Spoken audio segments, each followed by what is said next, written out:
Take all the reasons you think you might not love this book and smack them with the frying pan.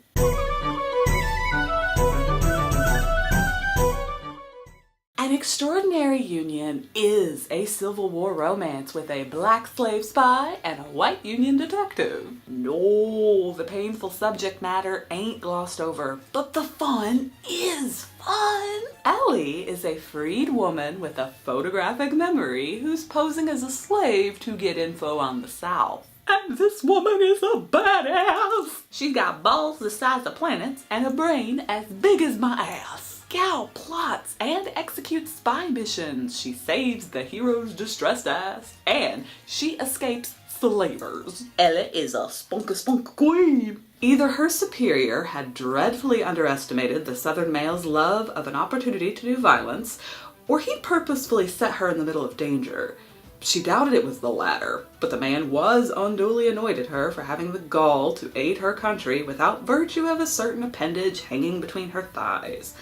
As if a penis would somehow prove more useful to the cause than her peculiar gift. From what Ellie had discerned over the last few months, whatever supposed benefits the organ conferred were cancelled out by mulishness and a propensity for tomfoolery. Page 1, y'all. Page freaking 1. Me and Malcolm both fell hard for this chick. But that's a problem for him, cause he's posing as a Reb soldier. They rock mutual goals and mutual attraction, but our girl ain't got no time for Mr. Smitten Kitten. Their melon differences in their century, her understandable trust issues, her mission. Everything has her putting Malcolm into business only zone. Now, even though his pants boner and his heart boner hate that, dude respects her boundaries. This man knows he holds all the cards and he never abuses that. Never. He even out loud acknowledges their power imbalance. Oh, that made me happy. Basically, he's perfect. Okay, I'm lying. He ain't perfect. He makes egotistical assumptions and he gets jealous. He's human, not a paragon, but he apologizes when he screws up because he loves Ellie. You think I want you for a taste of something taboo, but you're any man's dream. Intelligent, brave, and so damn lovely I can't tear my eyes from you. That's why I want you.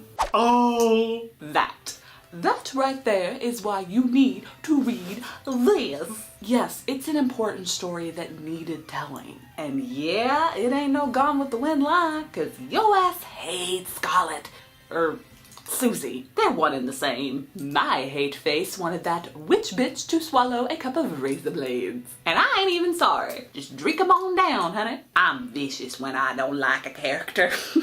Especially when that character is a racist asshat. Slavery's ugly truths aren't hidden away. But this is not torture porn to read. Instead, the cause is the external conflict that fuels the internal romantic tension. And of course, it all pops off in a sex scene.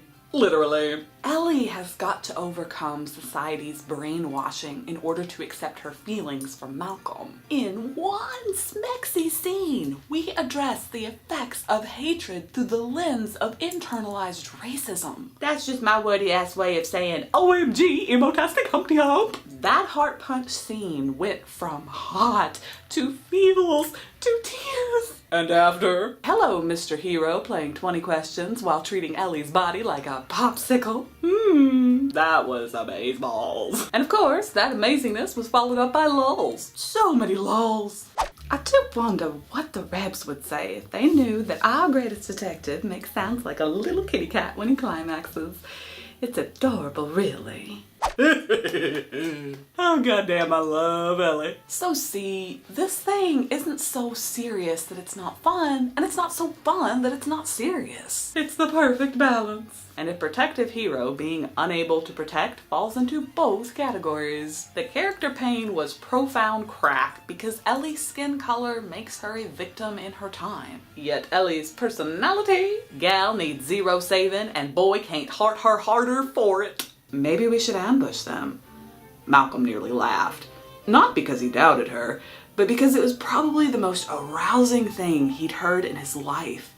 The thought of her jumping into action filled him with fear, but he admired her strength of will. That's freaking hot. Pardon me while I go find a fainting couch.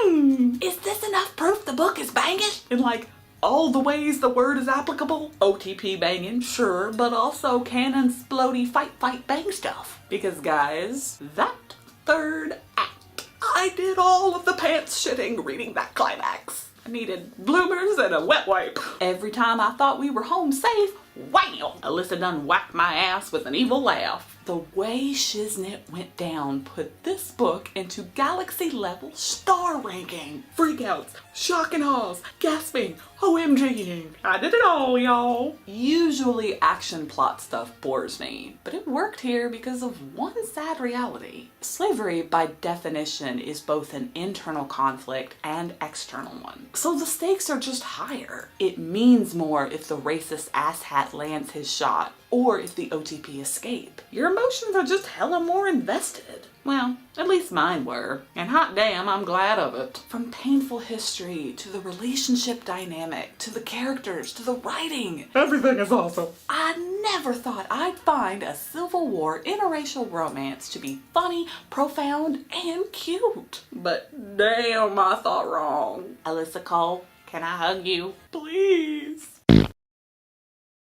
I love this book. I love Alyssa Cole. I got to meet her at RT and it was like 2 seconds of my life that was absolutely amazing. She's so amazing. She's so talented. She's so sweet. I just have so many feels. If you have read it, let me know. Tell me what you thought. And if you're hesitant to read this book because you don't think they could work in that era or that the book is going to not be enjoyable to read because it's such a painful history, tell those doubts to shut the fuck up. People can find happiness in the worst situations, no matter the time or the circumstances. It's just, oh, it's so good. It's just so good. Okay, I'm just gonna keep saying it's so good and then the review is just gonna get really awkward. So let's end it here before I over fangirl on my fangirl. Were those words logical? Fangirling and succinct communication are not easy, guys.